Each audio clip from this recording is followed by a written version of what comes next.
Bien, je crois que nous allons passer aux questions. Il reste un peu de temps, même pas mal. Je crois que ces deux conférences vont tout à fait dans le sens de ce qu'on veut faire maintenant avec l'association, c'est-à-dire d'essayer de valoriser au mieux la recherche qui se fait à Lyon, que ce soit de la recherche dite fondamentale ou de la recherche dite appliquée, qu'elle se fasse à l'université, dans les écoles d'ingénieurs, dans les collectivités. Donc c'est pour nous une démarche actuelle que nous allons développer sur d'autres sujets pour les années suivantes. Et on a fini cette année sur le cycle de l'eau. On va passer aux questions, mais je voudrais insister sur le fait que le 27, nous avons donc cette visite de l'aqueduc du Gier, qui est une visite qui est faite par Jean Burdi, qui sera accompagné par Jean Burdi, qui est le meilleur spécialiste actuel de ces aqueducs, et vous trouverez toutes les informations nécessaires en sortant de la salle. Donc on passe aux questions.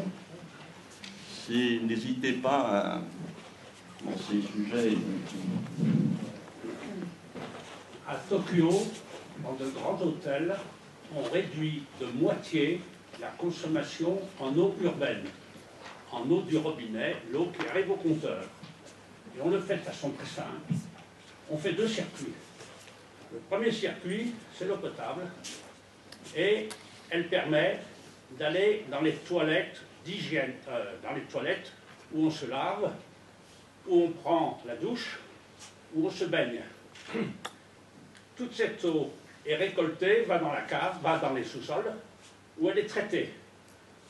On en fait de l'eau très propre, mais pour des questions de sécurité, elle est dite non potable, bien qu'elle soit théoriquement parfaite. Et elle est renvoyée dans le circuit secondaire pour les WC. Ça permet de réduire de moitié l'eau urbaine et de moitié l'eau qui a les excréments et qui est rejetée dans les stations d'épuration. Pensez-vous que c'est une solution qui puisse s'appliquer dans des grandes villes françaises ou européennes? Alors, oui, ça réduit de moitié l'eau, ça réduit pas de moitié la quantité de polluants. Hein, donc la quantité de polluants reste la même. Alors, ça peut s'appliquer partout, bien sûr. Ensuite, est-ce que c'est intelligent d'appliquer partout? Non. Lorsqu'on utilise de l'eau, je prends un exemple, lorsque vous utilisez de l'eau à Lyon, l'eau, elle n'est pas perdue. Vous utilisez l'eau et vous la recyclez au Rhône. Vous la prenez à l'amont de Lyon, vous la recyclez à Laval. L'eau, elle reste dans le circuit, elle n'est pas disparue. Donc, c'est intéressant dans des endroits où on n'a pas de ressources en eau.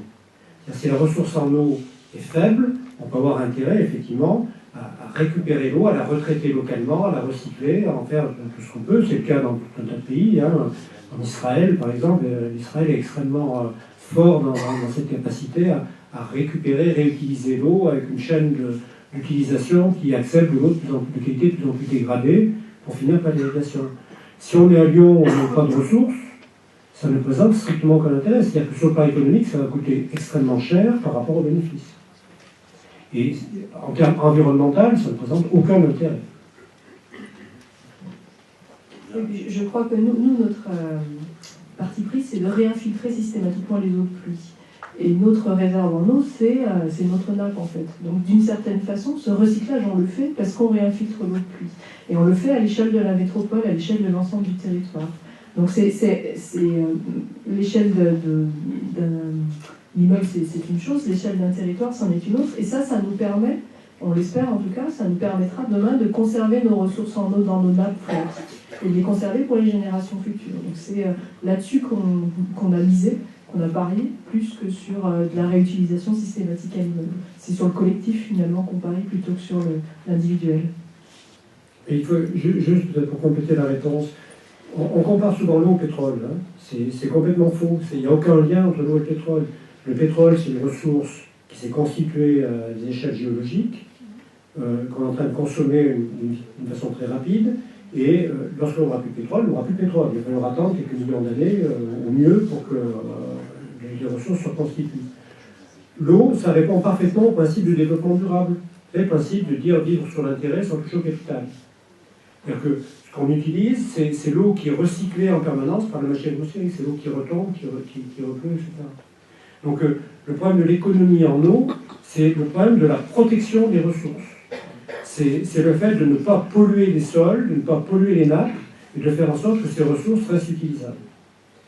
Je prends toujours cet exemple-là, mais vous coupez le robinet quand vous lavez les dents.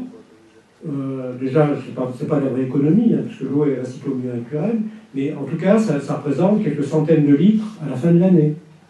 Vous jetez un mégot de cigarette dans la rue, vous polluez 3 à 4 mètres cubes d'eau. Donc le bon geste écologique à prendre, c'est d'arrêter de jeter des mégots de cigarettes. C'est pas de couper le robinet quand ça n'est pas. Je veux pas dire qu'il ne faut pas le faire, hein. C'est bien de donner conscience aux enfants que l'eau c'est précieux. Hein. Je ne veux pas dire que c'est pas bien de faire ça. Mais en termes d'efficacité, ça ne sert à rien. Il y a plein d'idées fausses comme ça qui circulent sur les gens. Hein. C'est pour ça que c'est difficile d'agir.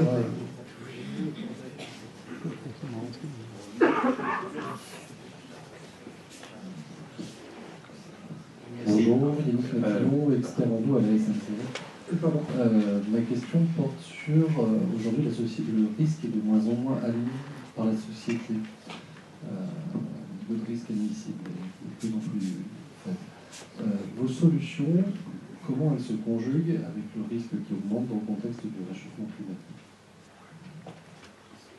Augmentation des pluies extrêmes. Alors, par rapport au changement climatique, aujourd'hui, ce qui est avéré,